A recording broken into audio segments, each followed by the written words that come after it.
हाय. बऱ्याच दिवसानंतर व्हिडिओ आहे. जास्त टाईमपास न करता 3 गोष्टी महत्त्वाच्या सांगेल. एम-पी-एस-सी प्री 2026साठी. ठीक आहे. पहिली गोष्ट, आत्ता या क्षणाला तुमचा आता जानेवारी मंथ एंड आहे. ठीक आहे, उद्या. तर या क्षणापर्यंत तुमचं ऑप्शनल कंप्लीट झालं पाहिजे. ॲटलीस्ट 80% 70% तरी. जेणेकरून तुम्हाला ऑप्शनल सब्जेक्टबद्दल माहिती झाली पाहिजे.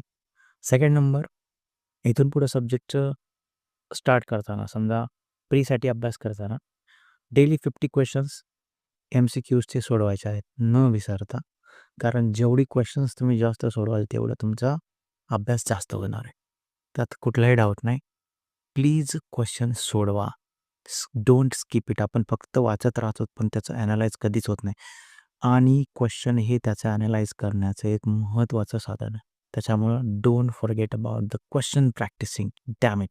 ठीक आहे. त्याच्यानंतर आहे तुमच्या शॉर्ट नोट्स. ठीक आहे. शॉर्ट नोट्स लगेच काढायच्या घाईत पडू नका. अगोदर पूर्ण वाचून घ्या. वाचताना सिलॅबस सोबत ठेवा. सिलॅबस सोबत ठेवूनच वाचा, जे वाचताय ते. आणि बाकीच्या गोष्टी डोकं थाळ्यावर ठेवून अभ्यास करा. टाईमपास न करता. आता वर्ल्ड कप चालू होणार आहे T20चा. ठीक आहे. तर त्या वर्ल्ड कपपेक्षा हा वर्ल्ड कप जास्त महत्त्वाचा आहे आपल्यासाठी. ठीक आहे. तो वर्ल्ड कप जिंकला तर आपण आनंद देऊ, पण आपण आपला वर्ल्ड कप जिंकला तर आपले मायबापसुद्धा आनंदी होतील. हे तेवढंच खरं आहे. त्याच्यामुळं टाईमपास न करता सांगितलेल्या गोष्टी फॉलो करा. ठीक आहे. पुन्हा भेटूया अशा शॉर्ट्स व्हिडिओमध्ये. आणि काही अडचण आली असेल तुमच्या अभ्यासाला, एनी टाईम तुम्ही कमेंट्स करा किंवा माझ्या कमेंट्समध्ये मी WhatsApp नंबरसुद्धा देतो आहे.